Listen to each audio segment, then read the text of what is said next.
Os senhores acabaram de presentear com seus impostos os conselheiros e procuradores do Distrito Federal com 5.800.000 reais. Trata-se de um presente natalino. Sorriam, senhores, pois vivemos em uma democracia.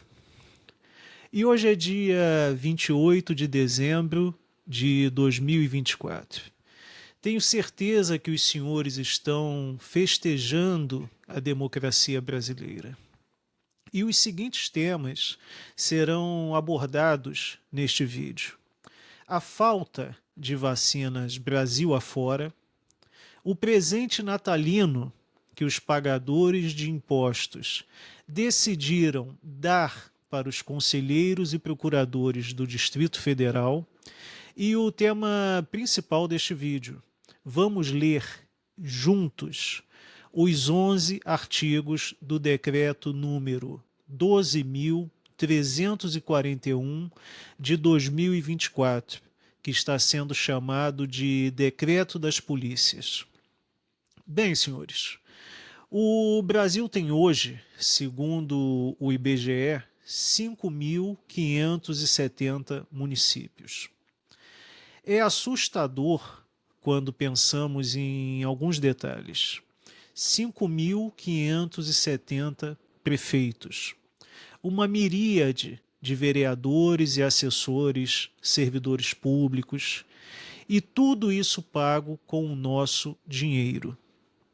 E com uma população alienada, muitas vezes estúpida, quem é ou quem são as pessoas encarregadas de fiscalizar a lisura de tanta gente que vive de confiscar o nosso dinheiro? Senhores, se possível, leiam este livro de nome Coronelismo, Inchada e Voto, do ministro do STF, Victor Nunes Leal. E verão, na página 163, os motivos de o Brasil ter tantos municípios. Pesquisem a lei número 305 do ano de 1948 e prestem atenção especial no artigo 4º de tal lei. E verão que os motivos de termos tantos municípios no Brasil é o mesmo motivo de toda ação estatal: tirar mais dinheiro do bolso do povo.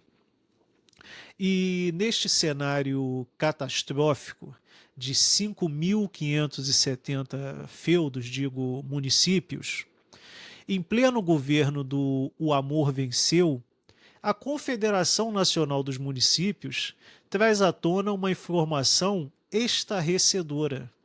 De 2.895 municípios, 65,8% estão com falta de vacinas. Sim, senhores, o governo do #Orgulho do SUS está deixando os indivíduos padecerem sem vacinas. E, misteriosamente, ninguém da esquerda está chamando o atual presidente de genocida, ninguém está reclamando da ministra da Saúde, a senhora Nízia Trindade. É um silêncio sepulcral na esquerda brasileira. E o governo do presidente Lula vem a público e diz que o desabastecimento de vacinas, relatado por mais de 1.700 municípios e por 11 estados, é mentira. E nós temos que escolher entre acreditar no governo Lula ou acreditar no relato da Confederação Nacional dos Municípios. E com o histórico do presidente Lula, creio que a escolha não seja tão difícil. Agora, vamos falar sobre o presente natalino que os senhores pagadores de impostos deram aos mandatários do Tribunal de Contas do Distrito Federal. Quando eu digo que os senhores deram mais de 5.800.000 reais aos conselheiros e procuradores do Distrito Federal, eu tenho como base a seguinte linha de raciocínio. Os conselheiros foram nomeados para tais cargos vitalícios, com salários nominais mensais que variam entre 30 e 40 mil reais, pelos políticos que os senhores do Distrito Federal colocaram no poder. Logo, se tais políticos representam a vontade do eleitor, e se tais políticos escolheram tais conselheiros, logo, o povo escolheu tais conselheiros. E, senhores, os conselheiros não estão fazendo nada de ilegal. Estão agindo dentro das premissas da democracia brasileira. Não estão cometendo um ato às margens da lei. Quem comete um ato às margens da lei é, por exemplo, um indivíduo que entra em um mercado e rouba peito de frango, quiçuco e ovo de Páscoa. Os conselheiros em questão podem até estar tendo uma ação imoral, porém, de ilegal não tem nada.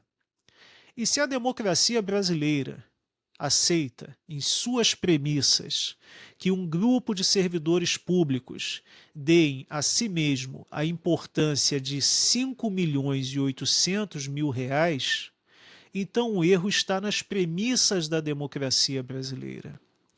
E depois, alguns perguntam-se o porquê de os indivíduos não estarem satisfeitos com as instituições públicas. Perguntam-se o porquê que o acontecido no 8 de janeiro teve tantos adeptos. E caso os senhores ousem reclamar do Estado brasileiro, caso a voz do reclamante ganhe repercussão entre o povo, quem reclama e é ouvido será preso, perseguido e chamado de antidemocrático. Ser democrático é pagar seus impostos em dia, sem reclamar nem exigir nada. Ser democrático é ser um escravo silencioso de políticos, burocratas e seus sequazes. Ser antidemocrático é perceber que o dinheiro que é retirado compulsoriamente da sua carteira é usado para bancar os privilégios e segurança financeira de alguns. Ser antidemocrático é perceber que a Constituição de 1988 é mero livro de fantasias para o povo e uma garantia de privilégios para todos os que estão associados com o Estado. E vão os senhores lá reclamar que o braço armado do Estado entra em ação, prende os senhores, toma as propriedades dos senhores, usa de violência contra os senhores. Portanto, sejamos todos democráticos ao ponto de sorrirmos. Afinal, temos o privilégio de poder pagar um prêmio de Natal de R$ 1 milhão aos nobres conselheiros e procuradores do Distrito Federal. É uma média ali de 1 milhão para alguns. Outros receberam 800, 200, 500. E eu preciso fazer uma observação. A senhora procuradora Cláudia Fernanda não recebeu nenhuma dessas quantias exorbitantes que receberam os demais conselheiros e procuradores. E preciso lembrar os senhores que aqui, neste canal, já fiz um vídeo sobre certos ministros do governo Lula que nomearam suas esposas para tribunais de contas de estados que eles, ministros, anteriormente governaram. E agora, vamos ler na íntegra o decreto número 12.341, de 23 de dezembro de 2024, que está sendo bem criticado pelos governadores. Eu vejo muita gente reclamando do tal decreto nas redes sociais.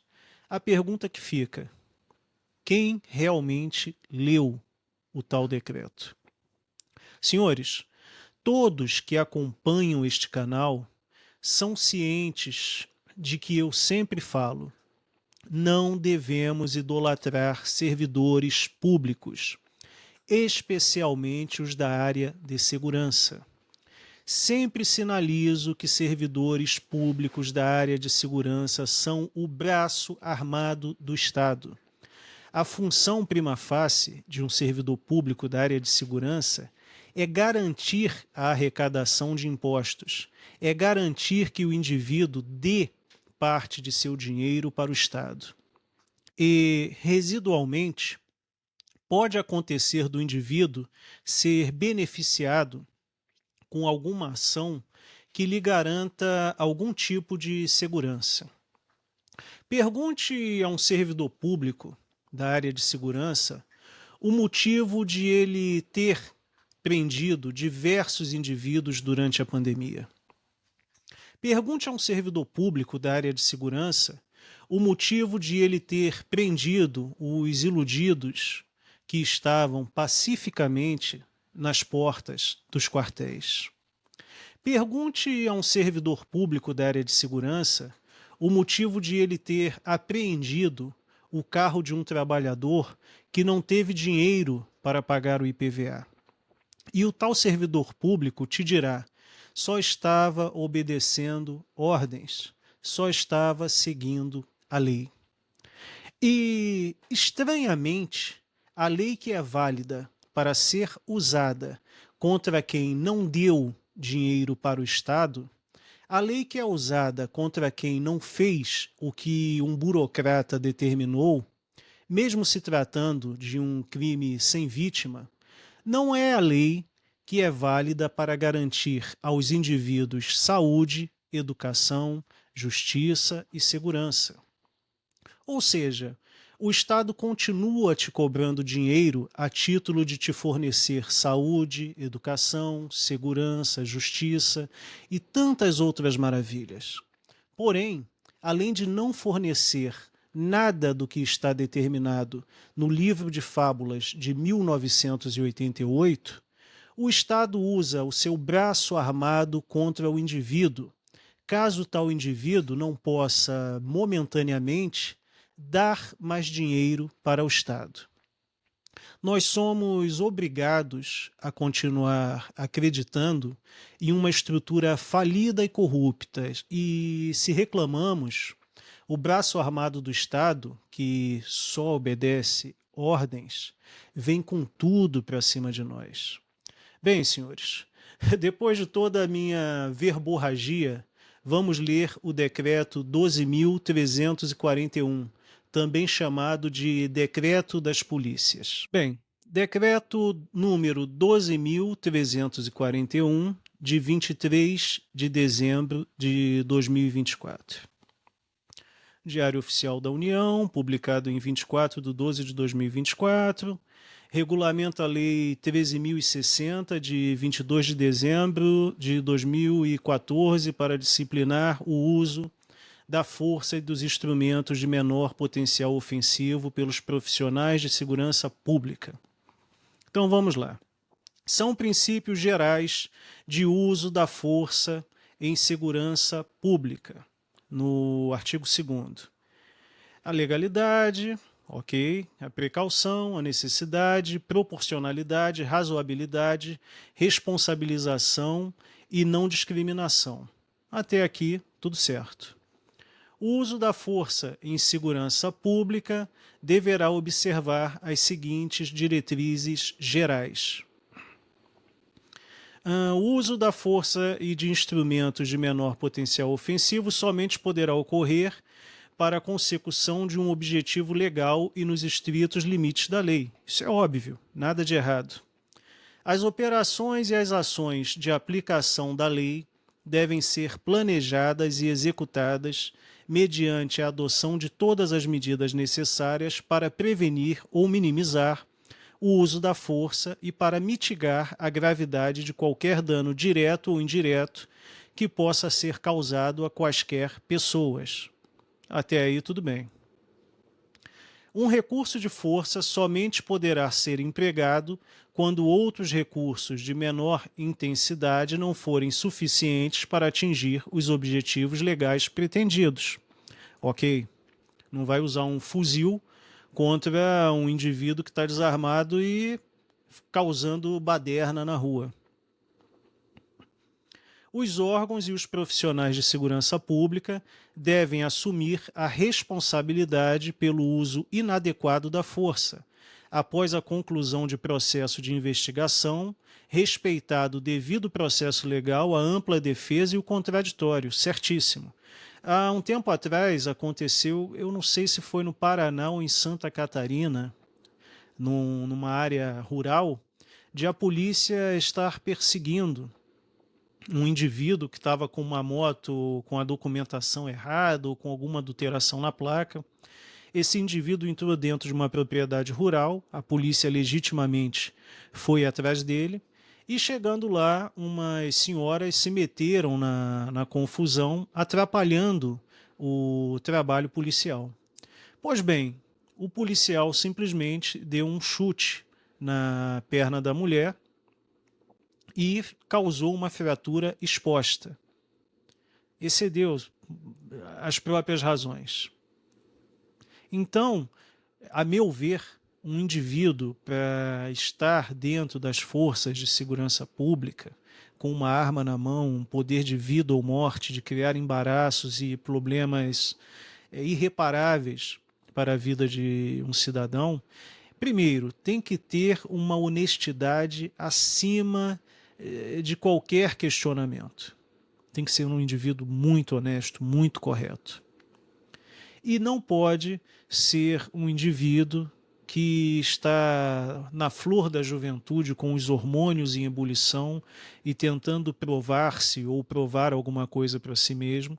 Então, um pouco um tiozão da minha idade que decida igualmente provar alguma coisa para si mesmo ou se provar de maneira ilícita. Vamos ao próximo. 6. Os profissionais de segurança pública devem atuar de forma não discriminatória, sem preconceitos de raça, correto? Etnia, cor, gênero, orientação sexual, idioma, religião, nacionalidade, origem social, deficiência, situação econômica, opinião política ou de outra natureza. Certíssimo. Capítulo 2. Do uso diferenciado da força. Artigo 3º. A força deverá ser utilizada de forma diferenciada, com a seleção apropriada ao nível a ser empregado, em resposta a uma ameaça real ou potencial, com vistas a minimizar o uso de meios que possam causar ofensas, ferimentos ou mortes. Certíssimo? Se o indivíduo está apontando um fuzil para um policial, o policial tem que pegar e atirar nele, com um fuzil, uma pistola, um revólver, sei lá que tipo de arma que ele vai ter na mão. Mas ele não pode usar um aparelho de choque contra o indivíduo com um fuzil na mão. Tem que ter uma gradação na reação. Então tá certo. Os profissionais de segurança pública deverão priorizar a comunicação, a negociação e o emprego de técnicas que impeçam uma escalada de violência. Isso eu vejo muito quando tem manifestação nas ruas, que o povo está, às vezes, se excedendo em suas próprias razões e sempre vai lá um policial tentar contornar a situação. Pelo menos é o desejável. O emprego de arma de fogo será medida de último recurso, correto? Sempre. Não é legítimo o uso de arma de fogo contra pessoa em fuga que esteja desarmada, sim, ou que não represente risco imediato de morte ou de lesão aos profissionais de segurança pública ou a terceiros. Correto. Veículo que desrespeite bloqueio policial em via pública, exceto quando o ato represente risco de morte ou lesão aos profissionais de segurança pública ou a terceiros. Certíssimo. Há muitos anos, ou alguns anos aqui no Rio de Janeiro, os senhores que me assistem talvez não conheçam, não tenham referencial do que eu vou dizer. Mas tem a Avenida Brasil e, chegando em São Cristóvão, tem uma entrada que passa por baixo da linha vermelha. E há alguns anos, como eu disse, um engenheiro foi sequestrado por alguns marginais e ele estava dirigindo com os marginais sentados, né, distribuídos nos bancos do carro. E a polícia soube desse sequestro e mandou bala em cima do carro, porque achou que o engenheiro não estava lá dentro. Mas o engenheiro estava e foi baleado. E foi filmado o momento, na época, com uma câmera de qualidade muito ruim, em que o engenheiro era retirado do carro e os policiais, por acharem tratar-se de um criminoso, puxaram ele, bateu com a cabeça no chão. Moral da história, o engenheiro morreu. Ele era uma vítima, porém teve sua vida ceifada. Não acredito em momento nenhum que os policiais tinham a intenção de fazer aquilo. Foi uma ação impensada, impulsiva. Por quê? Porque atiraram num carro que estava com os vagabundos dentro, com os marginais, mas não pensaram em momento algum que ali dentro poderia ter uma vítima, dirigindo no banco de trás ou no porta-malas. Acho que em São Paulo acontece muito esses casos de os indivíduos serem sequestrados e levados ao caixa eletrônico para fazer saque. Hoje em dia não sei se é Pix, não sei como é que funciona essa coisa hoje em dia. Vamos lá. O emprego de arma de fogo ou de instrumento de menor potencial ofensivo deverá ser restrito aos profissionais devidamente habilitados para a sua utilização. Aqui já é o viés desarmamentista do PT. Ele quer o povo todo desarmado, que é mais fácil de controlar. Quinto, parágrafo 5º ali. Sempre que o uso da força resultar em ferimento ou morte, deverá ser elaborado relatório circunstanciado segundo os parâmetros estabelecidos em ato do Ministro de Estado da Justiça e Segurança Pública. Isso já existe. Quando alguém, numa ação policial, é vitimado fatalmente, tem que haver uma investigação, relatórios são produzidos. Nada demais. Capítulo 3º da capacitação, artigo 4º. Na capacitação de profissionais de segurança pública sobre o uso da força, os órgãos de segurança pública deverão observar as seguintes diretrizes: obrigatoriedade e periodicidade anual da capacitação sobre o uso da força, realização da capacitação no horário de serviço, lógico, porque não vai pegar a folga do policial, né? Adoção de conteúdo que aborde procedimentos sobre o emprego adequado de diferentes tipos de armas de fogo, de instrumentos de menor potencial ofensivo. Até aqui nada demais. Vamos lá, vamos ver se tem alguma coisa aqui. Da implementação.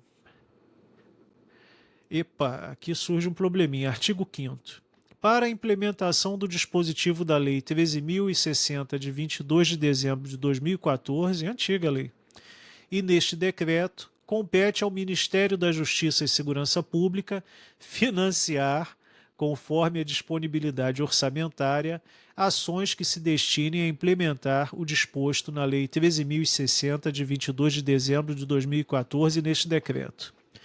Esse financiar conforme a disponibilidade orçamentária tem que se tomar muito cuidado, porque nós vamos exigir uma coisa dos servidores públicos da área de segurança, porém eles vão ter o treinamento necessário, até o acompanhamento psicológico, porque o indivíduo que trabalha na Polícia Militar aqui do estado do Rio de Janeiro, o psicológico dele não está bem, eu posso garantir para os senhores, não está bem. Não é normal um indivíduo viver 24 horas por dia nessa loucura que é a segurança pública do estado do Rio de Janeiro. Isso daqui é um perigo. E muito mais para um servidor público da área de segurança, que só pelo fato de ser o que é, já se torna um alvo, e um alvo que corre risco de morte. Formular, implementar, monitorar e avaliar ações relacionadas ao uso da força que incluam diagnósticos, padronização de procedimentos, doutrina, capacitação e aquisições de equipamentos, entre outros aspectos. Se o policial vai abordar um indivíduo que está com uma faca e ele não pode usar arma de fogo contra tal indivíduo, tem que comprar para ele aquela arma que dá choque. E lógico, se essa arma não der jeito, ele vai ter que usar arma de fogo. Complicado. Desenvolver, com a participação dos órgãos de segurança pública, materiais de referência para subsidiar a implementação do disposto na Lei 13.060, de 22 de dezembro de 2014, e neste decreto, especialmente quanto ao uso de algemas, a busca pessoal e domiciliar e a atuação em ambientes prisionais. Isso tudo já está vigorando, então não tem nada demais aqui. Disponibilizar atas de registro de preços para aquisição de armas de fogo, de instrumentos de menor potencial ofensivo e de equipamentos de proteção individual, para eventual adesão aos órgãos de segurança pública. Realizar ações de capacitação sobre o uso da força, incentivar ações de conscientização, promover a difusão e o intercâmbio. Fomentar pesquisas e estudos com ênfase na avaliação de impacto sobre o uso da força. Isso daqui tem que tomar muito cuidado para ver se esses estudos não vão estar enviesados. Estabelecer ações para a redução de vitimização dos profissionais de segurança pública e da letalidade policial. Certíssimo.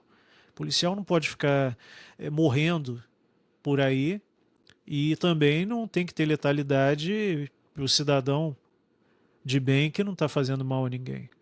Consolidar e publicar dados nacionais relativos ao uso da força pelos profissionais de segurança pública.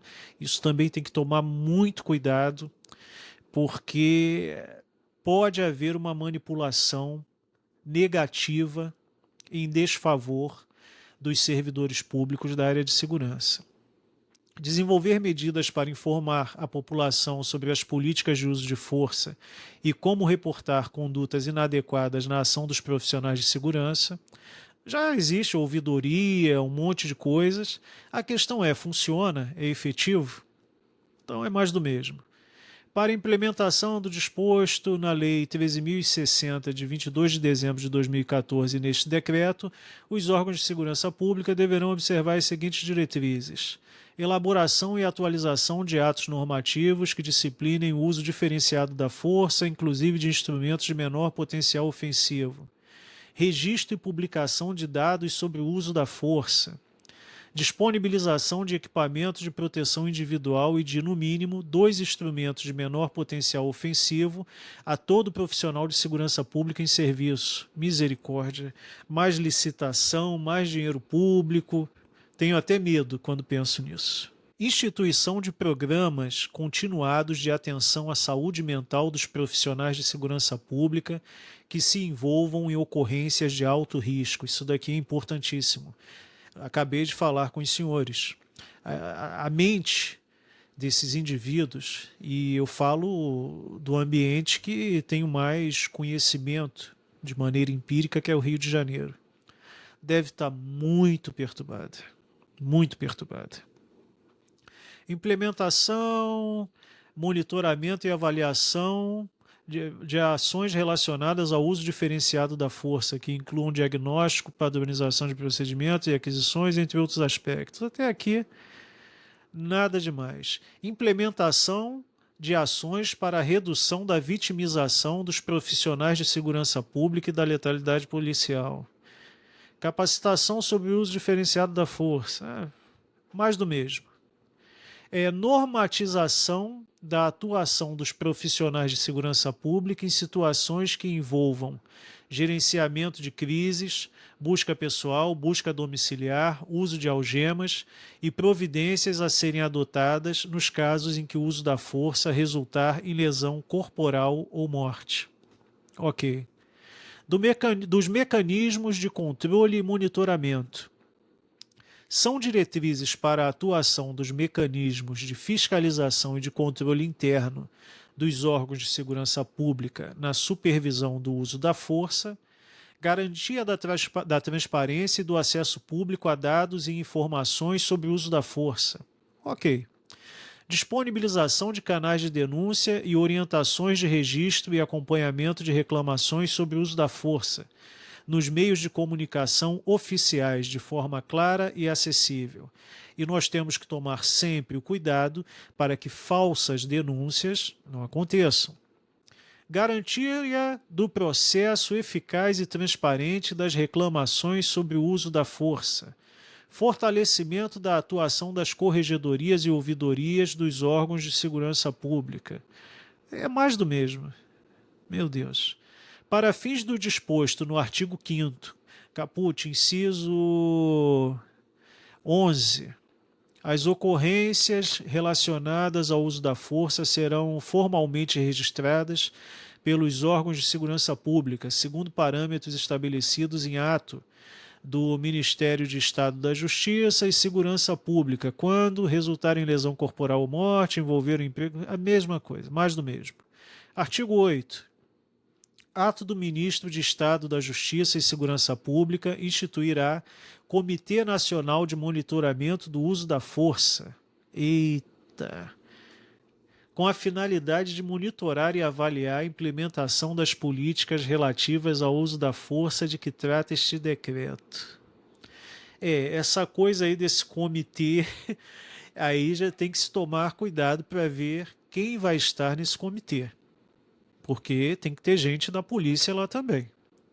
Se botar só gente com uma mentalidade radicalmente à esquerda ou radicalmente à direita e não tiver uma justa medida e honestidade no tratamento das coisas, vai dar problema. O ato que trata o caput disporá sobre a composição do colegiado, garantida a participação da sociedade civil, as suas competências e a sua forma de funcionamento. Observará o dispositivo, preverá entre as finalidades do comitê a produção de relatórios que contenham análises e orientações sobre temas relacionados a este decreto, o acompanhamento da implementação do Plano Nacional de Segurança Pública em relação à redução da letalidade policial e da vitimização de profissionais de segurança pública, a proposição de indicadores de monitoramento e avaliação do uso da força, o estímulo à produção e à difusão de conhecimentos técnicos científicos relacionados ao uso da força. Meu Deus, que isso? A elaboração de orientações para programas e ações relativas ao uso da força, e intercâmbio de informações e experiências e a redução da letalidade policial e da vitimização de profissionais de segurança pública. Os estados, o Distrito Federal e os municípios, quando instituírem comitês de monitoramento do uso da força, observarão as mesmas finalidades previstas para o comitê de que trata o caput, garantida no que couber a participação de representantes da sociedade civil. Capítulo 6, disposições finais, artigo 9º. O repasse de recursos do Fundo Nacional de Segurança Pública e do Fundo Penitenciário Nacional para ações que envolvam o uso da força pelos órgãos de segurança pública dos estados, do Distrito Federal e dos municípios está condicionado à observância do disposto na Lei nº 13.060, de 22 de dezembro de 2014, neste decreto. Artigo 10º. O artigo 10. O ministro de Estado da Justiça e Segurança Pública editará normas complementares necessárias à execução do dispositivo neste decreto. Artigo 11. Este decreto entra em vigor na data de sua publicação. Bem, senhores, eu não sei se em algum outro canal, em alguma das plataformas existentes, alguém fez isso que eu fiz. Pegar o decreto e ler na íntegra. Agora são 3 horas da manhã, quando eu estou terminando de gravar este vídeo. E fiz o que fiz para que os senhores possam ler. Eu sei que muitas pessoas não têm condições de pegar o decreto e ler, porque nem sequer sabem o número do decreto, sabe apenas que existe alguma coisa relacionada à polícia. Pessoalmente, eu não vi nada demais neste decreto. Porém, quando se fala de exigências, antes de exigir alguma coisa, o indivíduo tem de ser treinado, tem de ser avaliado em sua sanidade mental, em sua capacidade física. e depois nós passamos a exigir. Eu não vou aqui defender truculência de servidor público da área de segurança. Nunca. Principalmente as coisas que ocorreram nas últimas semanas. Absurdo, e são os casos isolados que acontecem com frequência. Porém, eu também não sou inocente e sei que relatórios podem ser enviesados, que alguns indivíduos podem ser falsamente acusados, que uma foto pode ser manipulada, um vídeo editado pode ser tirado de contexto e acabar com a vida de alguém. Então, que os senhores tirem suas próprias conclusões sobre o decreto, que eu espero que os senhores, antes deste vídeo, já tenham lido o decreto, e desejo que todos tenham um excelente final de semana. E aos mais jovens, eu repito o que sempre digo: honrem seus pais. Muito obrigado ao senhor que está aqui assistindo a este vídeo até agora. Um grande abraço a todos.